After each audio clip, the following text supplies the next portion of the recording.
महाराष्ट्रातील सर्व शेतकरी बांधवांसाठी आनंदाची बातमी आलेली असून पीक विमा शेतकऱ्यांच्या खात्यामध्ये वितरित होण्याच्या प्रक्रियेला आता सुरुवात झाली आहे। मुख्यमंत्री देवेंद्र फडणवीस साहेब यांनी घोषणा केलेली असून उद्या शेतकऱ्यांच्या खात्यामध्ये पीक विम्याची रक्कम जमा होणार आहे। पीक विमा कंपन्यांना आदेश देण्यात आले असून त्या कंपन्यांनी देखील स्पष्टपणे सांगितले की पीक विम्याचे पैसे शेतकऱ्यांच्या खात्यामध्ये आम्ही उद्या सोडणार आहोत, पण फक्त आणि फक्त सरकारने सांगितलेल्या 14 बँकांमध्ये पीक विम्याचे पैसे जमा होणार आहेत।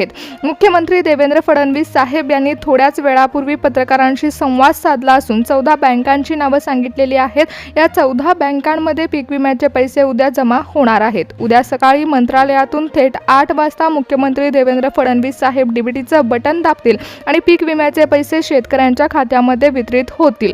कालच पार पडलेल्या बैठकीमध्ये पीक विम्याबाबत निर्णय घेण्यात आला आणि आज लगेच मुख्यमंत्र्यांनी 14 बँकांची नावे जाहीर केली आहेत। शेतकरी बांधवांनो, अवकाळी पावसामुळे मोठ्या संकटाला शेतकऱ्यांना सामोरं जावं लागतं आणि नुकसान होतं आणि याच नुकसान भरपाईसाठी सरकारने आज शेतकऱ्यांचा आढावा घेऊन पीक विम्याबाबतच्या निर्णयावरती शिक्कामोर्तब केला आहे। पीक विमा कंपन्यांनी देखील आता बँकांकडे पैसे सोडण्यास सुरुवात केली, त्यामुळे शेतकऱ्यांच्या खात्यामध्ये उद्या पीक विमा जमा होईलच, पण काही बँकांची नावे या पीक विम्यामधून वगळण्यात आली आहेत। त्यामुळे लक्षपूर्वक ऐका की कोणत्या बँकेमध्ये हा पीक विमा जमा होणार आहे, कारण जेव्हा पीक विमा कंपन्यांनी परिपत्रक जाहीर केलं त्यावेळी काही बँकांच्या तांत्रिक अडचणींमुळे त्या बँकांना यामधून वगळण्यात आलं आहे। त्यामुळे त्यामध्ये नमूद करण्यात आलेल्या बँकांची नावे पहा। शेतकरी बांधवांनो, जर तुमचं बँक खातं या 14 बँकेपैकी एका बँकेत असेल तर उद्या सकाळी 8 वाजल्यानंतर तुमच्या बँक खात्यामध्ये पैसे जमा व्हायला सुरुवात होणार आहे। शेतकरी बांधवांनो, कृषी मंत्र्यांनी जेव्हा विमा कंपन्यांना आदेश दिले त्यावेळी त्यांनी स्पष्टपणे पत्रकारांना सांगितलं की मागील वर्षी अवकाळी पावसामुळे शेतकऱ्यांना मोठ्या प्रमाणामध्ये नुकसानाला सामोरं जावं लागलं आणि आता देखील युद्धजन्य परिस्थिती आहे, त्यामुळे शेतकऱ्यांना आम्ही आर्थिक दिलासा देत आहोत। गेल्या वर्षी बघायला गेलं तर शेतकऱ्यांना मोठं नुकसान झालं आणि परभणी, नांदेड, बीड, लातूर अशा जिल्ह्यांमध्ये तर शेतकऱ्यांची मोठ्या प्रमाणात आर्थिक हानी झाली आणि या सगळ्याचा आढावा घेऊन आम्ही आता पीक विमा वाटपाच्या निर्णयावरती शिक्कामोर्तब केला आहे। पैसे शेतकऱ्यांच्या खात्यामध्ये व्यवस्थित जमा व्हावे, त्यामुळेच आम्ही ज्या बँकांना सरकारकडून मान्यता आहे किंवा ज्या बँका पात्रतेमध्ये समाविष्ट होतात त्यापैकी 14 बँकांची निवड मुख्यमंत्र्यांनी केली आहे।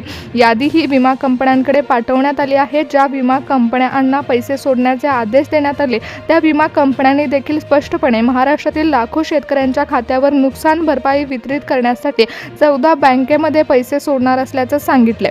शासनाने आता शेतकऱ्यांना नुकसान भरपाई देण्यास सुरुवात केली आहे, त्यामुळे शेतकऱ्यांसाठी सर्वात मोठी बातमी आली आहे। शेतकरी बांधवांनो, सरकारने हे पीक विम्याची रक्कम तुमच्या खात्यामध्ये सोडण्याचा निर्णय तर घेतला, परंतु उद्या तुमच्या बँक खात्यामध्ये पीक विम्याचे पैसे जमा होत असताना सरकारने सर्वच बँकांची निवड केली नाहीये, तर फक्त 14 ठराविक बँकांची यादी ही विमा कंपन्यांकडे पाठवण्यात आली आहे। त्यामुळे याच बँकांमध्ये खातं असणाऱ्या शेतकऱ्यांना उद्या लाभ मिळणार आहे। तुमचं खातं या 14 बँकांमध्ये आहे का, किंवा उद्या तुमच्या खात्यामध्ये किती वाजता ही रक्कम वितरित होणार आहे, या सर्व प्रश्नांची उत्तरे आपण आजच्या व्हिडिओमध्ये पाहणार आहोत। मित्रांनो, गेल्या हंगामामध्ये अतिवृष्टी अवकाळी पावसामुळे शेतकऱ्याला मोठ्या नुकसानाला सामोरं जावं लागलं। अनेकांनी पीक विम्याची वाट पाहिली, परंतु आज प्रशासनाने तांत्रिक अडचणी दूर करत अखेर शेतकऱ्यांच्या खात्यावर पैसे सोडण्याचा निर्णय घेतला। 14 बँकांची निवड केली आहे। या बँकांचे सर्व्हर स्ट्रॉंग असल्यामुळे या बँकेमध्ये पैसे जमा होत असताना तांत्रिक अडचण निर्माण होणार नाही, म्हणूनच सरकारने या बँकांची निवड केली आहे। राज्य सरकारने आणि विमा कंपन्यांनी मिळून आता निधी वितरणाला मंजुरी दिली। केंद्र सरकारचा हिस्सा आणि राज्य सरकारचा हिस्सा आता एकत्रित झाला असून तो थेट डीबीटीच्या मार्फत तुमच्या बँक खात्यामध्ये जमा होणार आहे। परंतु हे पैसे तुमच्या बँक खात्यामध्ये वितरित होत असताना सरकारने पीक विम्याचे पैसे जमा करण्याचा निर्णय घेतला, पण यावेळी लाखो शेतकऱ्यांच्या खात्यामध्ये पैसे जमा होत असताना सरकारने एक अट लावली आहे, त्यामुळे अनेक शेतकऱ्यांना या लाभापासून वंचित देखील राहावं लागू शकतं। सरकारने राज्यातील शेकडो बँकांपैकी फक्त 14 बँकांची लिस्ट तयार केली आहे। शेतकरी बांधवांनो, या क्षणाला सरकारने अधिकृत GR देखील जाहीर करत 14 बँकांची यादी जाहीर केली आणि ही यादी पाहिल्यानंतर सर्वात मोठी गोष्ट समोर आली ती म्हणजेच यामध्ये अनेक मोठ्या बँकांची नावं ही यादीमधून बाहेर काढण्यात आली आहेत। त्यामुळे सरकारने डीबीटीचं बटन दाबलं तर तुमच्या खात्यामध्ये पैसे जमा होत असताना तुमची बँक या यादीमध्ये असणं अत्यंत गरजेचं आहे। लक्षपूर्वक ऐका की कोणत्या बँका यामध्ये समाविष्ट करण्यात आल्या आहेत। शेतकरी बांधवांनो, आता तुमच्या खात्यामध्ये पैसे वितरित होत असताना कोणतीही तांत्रिक अडचण निर्माण होऊ नये, त्यामुळेच विमा कंपन्यांना आदेश देण्यात आले. कृषी मंत्री आणि मुख्यमंत्री देवेंद्र फडणवीस साहेब यांच्यामध्ये एक बैठक पार पडली आणि त्या बैठकीमध्ये शेतकऱ्यांची तपासणी झाली. शेतकऱ्यांचे सातबारा तपासले गेले आणि ई-पीक पाहणीची तपासणी देखील पार पडली. परंतु सरकारच्या लक्षात आलं की बऱ्याच शेतकऱ्यांचं आर्थिक नुकसान झालं असून निधी शेतकऱ्यांपर्यंत पोहोचलाच नाहीये. मग तांत्रिक अडचणीमुळे हा अडथळा निर्माण झाल्याचं सरकारच्या लक्षात आलं. त्यामुळेच आता डीबीटीचे पैसे तुमच्या खात्यामध्ये जमा होत असताना सरकारने आर्थिक अशी पारदर्शक प्रक्रिया सुरू केली आहे. म्हणून सरकारने फक्त याच बँकांमध्ये पैसे सोडण्याचा निर्णय घेतलेला आहे. सरकार डिजिटल सिस्टीम वापरणार आहे. त्यामुळे तुमच्या खात्यामध्ये पैसे जमा झाले आहेत का नाही याची थेट माहिती मुख्यमंत्र्यांच्या कार्यालयापर्यंत पोहोचवली जाणार आहे.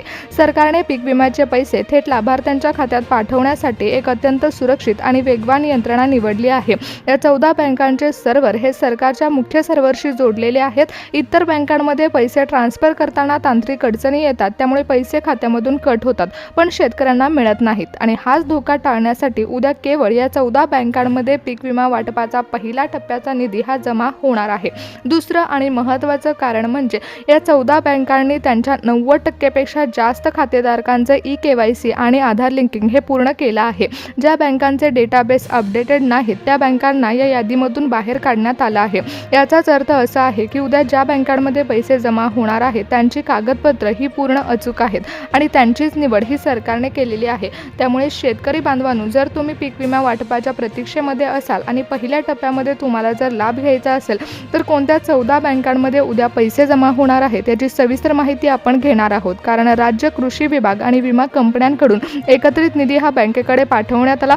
सकाळी 8 वाजता डीबीटीचं बटन दाबलं गेलं आणि बँकेचे सर्व अपडेटेड सर्व्हर असलेल्या 14 बँकांमध्ये निधी वितरित होणार आहे. शेतकरी बांधवांनो, यामध्ये बघायला गेलं तर सर्वात महत्त्वाच्या बँकांची निवड करण्यात आली आहे. बँक ऑफ महाराष्ट्र, SBI या 2 बँका महाराष्ट्राच्या ग्रामीण अर्थव्यवस्थेचा कणा आहेत आणि उद्या सर्वाधिक हप्ता या बँकांमध्ये जमा होणार आहे. त्यानंतर ग्रामीण भागातील शेतकऱ्यांपर्यंत पैसे पोहोचवण्यासाठी सरकारने जिल्हा बँकांना देखील सामील करून घेतले. जिल्हा मध्यवर्ती बँकेमध्ये पैसे जमा होणार आहेत. त्यानंतर अनेक प्रगत शेतकऱ्यांनी विमा खात्यासाठी HDFC बँकेमध्ये खातं जोडलं होतं.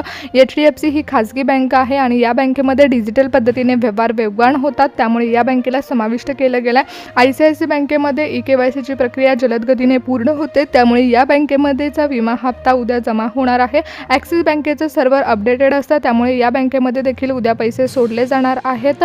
त्याचबरोबर उत्तर आणि मध्य महाराष्ट्रामध्ये मोठी पकड असणारी बँक जोमाने जी सर्वत्र चालू आहे ती म्हणजेच पंजाब नॅशनल बँक आणि या बँकेमध्ये डीबीटी सर्वात सुरक्षित मानली जाते. त्यामुळे उद्या दुपारी 12 वाजेपर्यंत या बँकेमध्ये देखील विमा वितरित होणार आहे.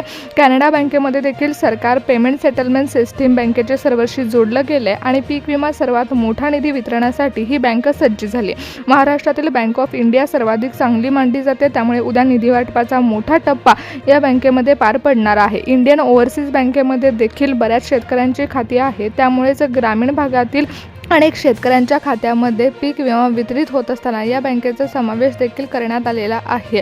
शेतकरी मित्रांनो, या यादीमधील अत्यंत महत्त्वाची बँक म्हणजे युनियन बँक. ज्या शेतकऱ्यांनी या बँकेमधून कर्ज घेतलं होतं त्या शेतकऱ्यांना देखील मोठ्या प्रमाणात फायदा झाला आहे आणि याच बँकेमध्ये विम्याचा हप्ता हा थेट बँकेपर्यंत मंत्रालयातून जोडला जाणार आहे. त्यामुळेच उद्या सकाळी जेव्हा 8 वाजता बटन दाबलं जाईल तेव्हा युनियन बँक ऑफ इंडियामध्ये सर्वात आधी प्राधान्य दिलं जाणार असून हप्ता जमा होणार आहे. शेतकरी बांधवांनो, जरी तुमच्याकडून ई-KYC प्रोसेस करायची राहून गेली असेल किंवा कोणत्याही तांत्रिक अडचणी निर्माण झाल्या असतील तर काळजी करण्याचं कारण नाही आहे. कारण सरकारने निवड करताना तांत्रिकदृष्ट्या सबल असलेल्या बँकांची निवड केली आहे. त्यामुळे आता पहिला टप्पा पार पडत असताना कोणत्याही अडचणीशिवाय पीक विम्याची रक्कम ही तुमच्या खात्यामध्ये सोडली जाणार आहे. विमा कंपन्यांकडून शेतकऱ्यांच्या खात्यामध्ये पैसे जमा होणार आहेत.